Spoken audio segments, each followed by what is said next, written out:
Good morning, my dear students. Today's topic is attitude, formation, and change. Introduction to attitude. Here, we want to know the basic quality of attitude.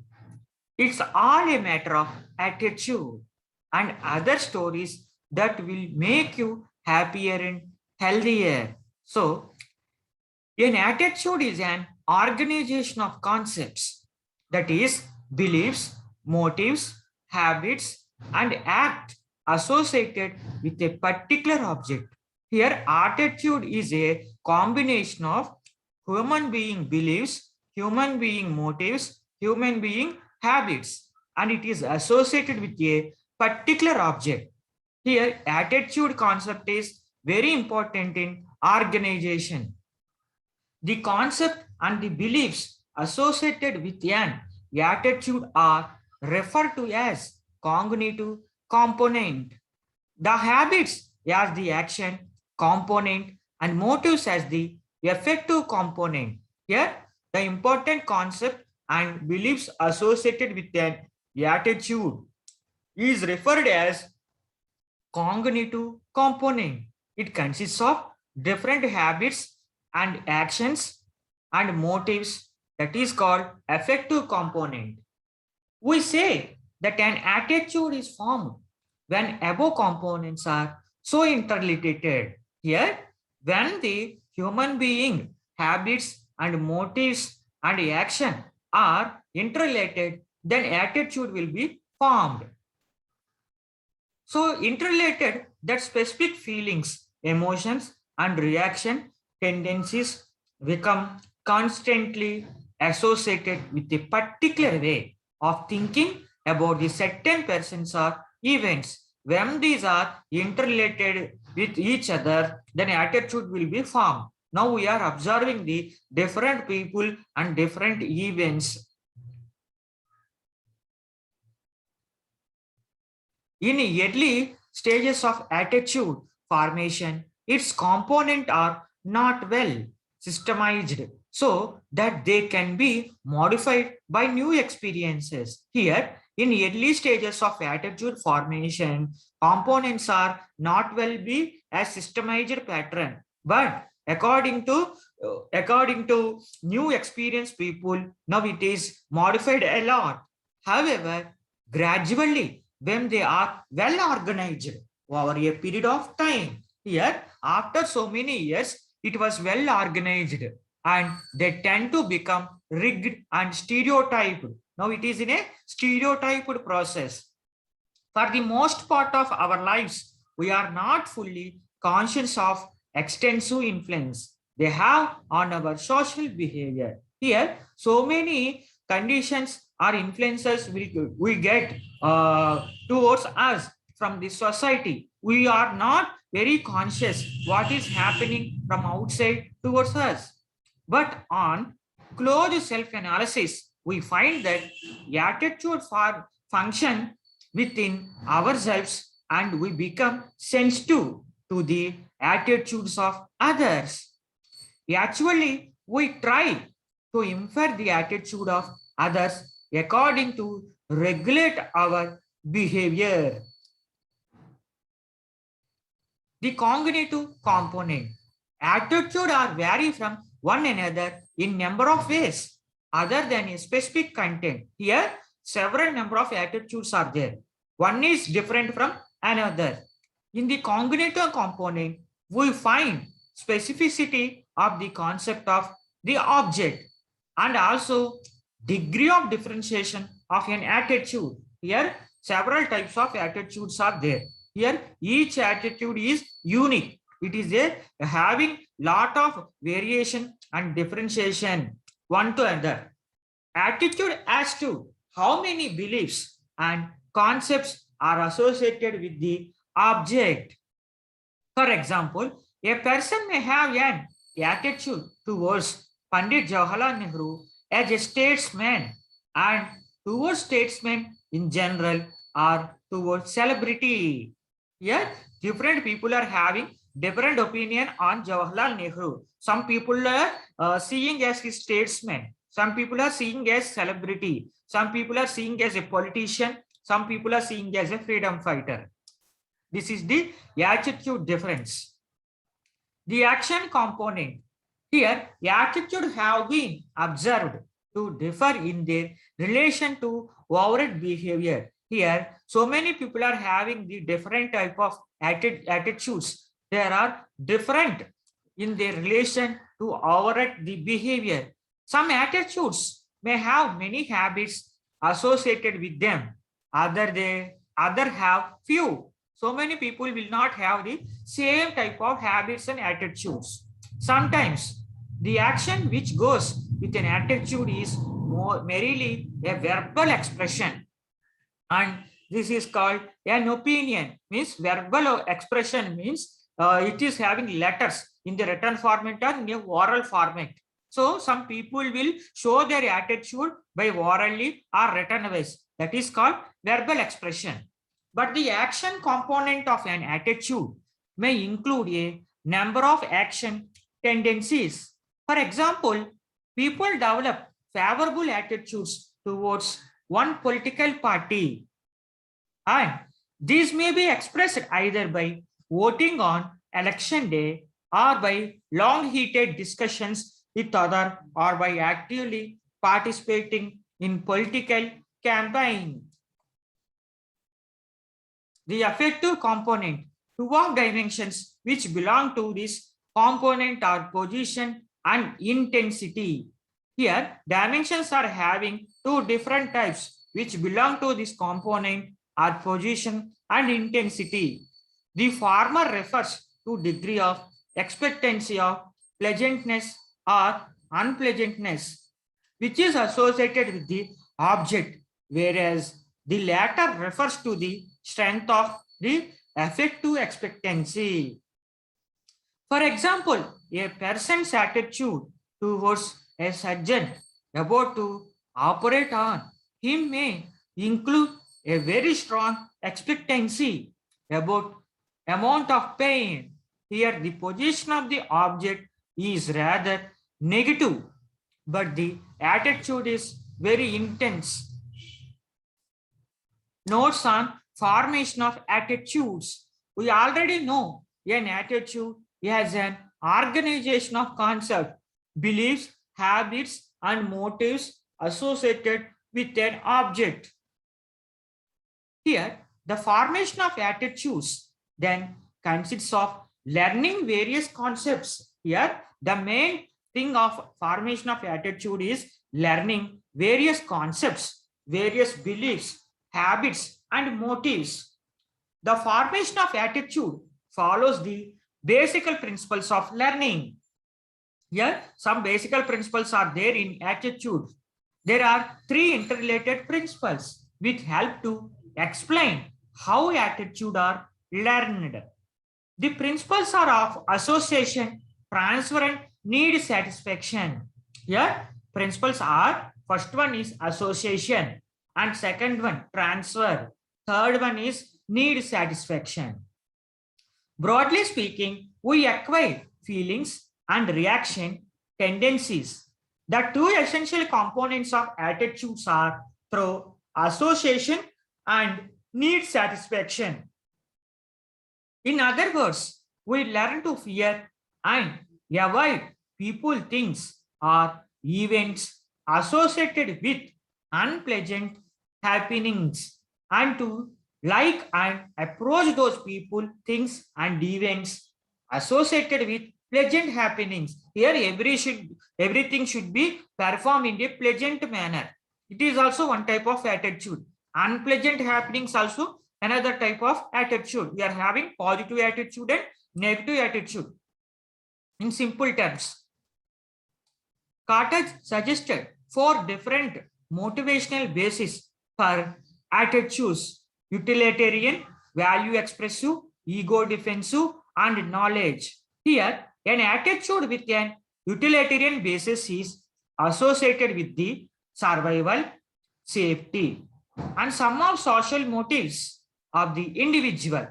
Here, coming to utilitarian, it tells about survival, safety, social motives of the individual. and it suggested that a person acquires utilitarian attitudes through experience with the object. A value expressive attitude is based on a person's motive for self-esteem and self-actualization. For example, a person who values oral law will find satisfaction in expressing favorable attitudes towards the United Nations. Here, a value expressive attitude is based on a person's motive for self-esteem and self-actualization. For example, a person who values oral law will find satisfaction in expressing favorable attitudes toward the United Nations. The formation of value expressive attitudes seems to depend on a person's perception of the relation between the object and the attitude and his ideal of himself. Ego defensive. These attitudes, like the value expressive attitudes, are also related to motive for self-esteem, but in a negative way. These attitudes are formed to defend the ego from his anxieties, and hence they can be called defense mechanisms. Thus, for instance, many psychologists are of the opinion that prejudice towards minority groups may in some people represent projection or displacement of feelings of hostility and inferiority on the minority groups. Here, dominated people show will their ego and their defensive ego-ness on low level subordinate people. So, and some people show their inferiority complex towards other people. This is called ego defensive. Some studies have shown that people who were dissatisfied with their economic conditions. Here, some people are having dissatisfaction with their economical conditions or job or income levels, and they will express hostile attitudes towards the minority than those who were satisfied. Attitudes with a knowledge. Here, knowledge, skill, attitude are there. Here, knowledge, skill, attitude are three important factors of triangle of success. And coming to attitude is self-motivation, self-confidence, integrity, honesty, optimism, enthusiasm, cooperativeness, commitment. Coming to the skills, intrapersonal skills, time management, reasoning, communication, goal setting, knowledge, basics, theories, information, facts, figures, descriptions, learning, science, and etc. So, combination of skills, attitudes, knowledge only, we will get success in our life. And coming to attitude with a knowledge, these attitudes are acquired in relation to competency, motives, especially motives to have a clear and consistent view of the world. Such attitudes are formed in one of three ways. First one is by actively seeking more information. Second one, by adapting towards the object, attitudes of other people. Third one, by adopting attitudes towards the object that are consistent with the rest of his thinking. The best example one could think of the second way of formation of attitude, that is adopting the attitudes of others, is that of stereotypes regarding other groups or nationalities. Change in attitude. Since attitude are learned, it should be easy to modify their intensity or even replace undesirable one by learning a desirable one. Here, our attitude should be very desirable in the nature. It should not be undesirable in the nature. It should be a positive manner, not should be a negative manner. But it is not easy task because attitude are not easily modified or replaced as they are learned. Once attitude are formed, they become an integral part of individual's personality. When the attitude is developed in human beings, it becomes an individual personality, an internal part, affecting this whole style of behavior. So if positive attitude is built up in the nature means it is very good for personality development. If negative attitude is there in human being mindset means it will create the harm to the individual personality and it shows the effect of whole style of behavior. Attempts to modify attitude succeed only in altering thought, belief component without affecting the feelings and reaction tendencies, so that gradually the attitude may revert its former state. Those attitudes formed in the home or through early experience in groups are especially responsible in forming the structure of attitude network and hence are resistant to modification. Measurements of attitudes and opinions. Socio-psychologists have devised a number of techniques for measuring attitudes. These techniques are called attitudes scales. Often a person's attitude is measured by asking him to indicate his agreement or disagreement with a number of statements dealing with the same subject. The major problem in developing an attitude scale is to select a series of statements that will have the following characteristics. First one, an attitude scale should be discriminate between people holding different attitudes. The scale should cover the entire range of positions on the attitudes. Here, an attitude scale should be differentiate between people holding different attitudes and the entire range of position on the attitude should be covered. It should avoid the statements and imply position and several attitudes at the same times. Thurston attitude scale. This method consists of questionnaires which are filled out by employees. To develop an attitude scale, following steps are involved. The first step is to write out a large number of statements, each of which expresses a view of some kind towards the company. Coming to second one, each of the statements is typed on separate slip of a paper and the judge is asked to place each statement in one of several piles ranking from statement judged to express the least favorable view points to statements judged to express the most favorable viewpoints. And third point is statement judged to express varying degree of favorableness between these extremes are placed in the piles that are judged best to characterize their relative degree of favorableness. Many judges are used in process. Sometimes as many as 100 or more. The judges are assisting the construction of scale. They are not having the attitude measure.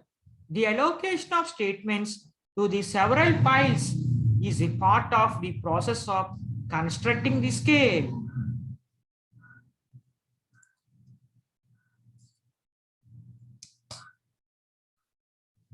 Likert scale. Likert's method is the simpler than Thurston and does not require the use of judges in scaling the statements.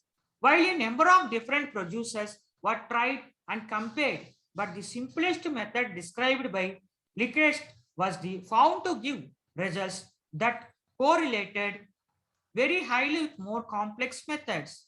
First one is strongly approved, second one approved, third one undecided, fourth one disapproved, fifth one strongly disapproved. Opinion survey. Attitude scales help to measure the attitudes of individual by summarizing data for all employees within a group. Such a scale can be used to quantify moral of employee groups.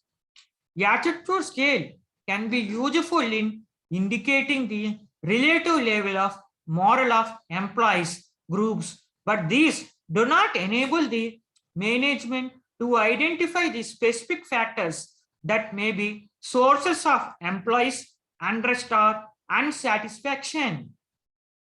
Here, attitudes are help to measure the attitudes of individuals by summarizing the data or data for all employees within a group. Such a scale be measured to a quantify moral of employee groups, and to identify specific factors, they may be source of employees unrest and unsatisfaction. Here in organization, we will measure the attitudes of the employees who are moral employees, who are unrested employees, who are unsatisfied employees. The specific information can be obtained by the user of questionnaires. Here, the main data collection is by questionnaire method that provides for giving opinions about specific matters such as working conditions, future prospects, company policies, prerequisites, etc. The usual practice in opinion questionnaire is that of obtaining a single response to each question in either yes or no. Interviews. Still another method of obtaining information about personal reaction is the use of interviews. The worker should be interviewed by the representatives of some outside organization, such as consultancy of firm or an university department. The employees are given assurance that the information furnished will not be used for any administrative function. In a guided interview, the interviewer asks a series of questions so that each of which may be answered by a simple yes or no or by some other words. In the unguided interview, the interviewer asks more general questions to encourage the employee to express himself and solicit information about his job satisfaction and job involvement and commitment. Thank you, my dear students. Please subscribe my YouTube channel.